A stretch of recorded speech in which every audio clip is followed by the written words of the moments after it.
And now for the top 5, the biggest, the baddest, the most brazen coup attempts in modern history. Number 5, Turkey, 2016. A group of Turkish military officers led an attempted coup against President Erdogan.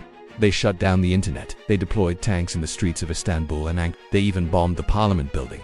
But it all went wrong when Erdogan supporters took to the streets. And let's just say the Turkish military didn't have the stomach for a fight.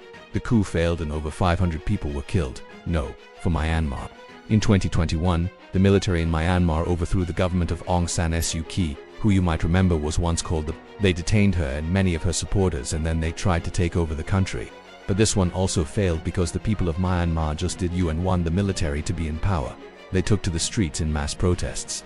And after months of fighting, the military had to retreat.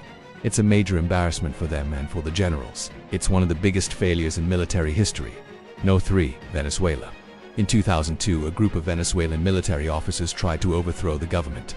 This is during the presidency of Hugo Chavez. They attacked 2 of his planes. They fought with government troops. But again, it all ended in failure. And it could have ended much worse for the Venezuelan military because Chavez was very popular. He was a former paratrooper. He knew how to fight.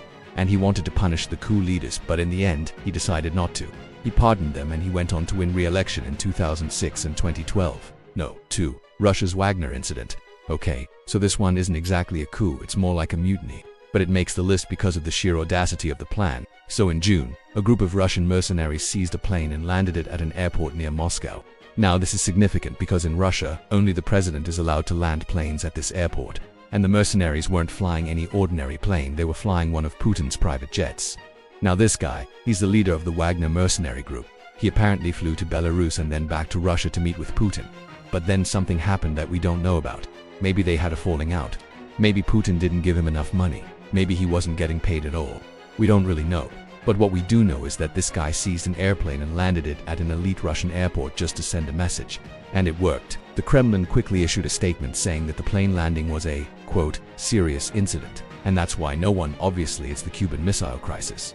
Okay, but seriously, can you imagine if this one had failed? If the Bay of Pigs had succeeded in overthrowing Fidel Castro, then maybe we wouldn't have had the Cuban Missile Crisis. Because think about it, if the CIA can't even overthrow one little dictator, what chance do they have of stopping the Soviet Union from placing nuclear missiles in Cuba?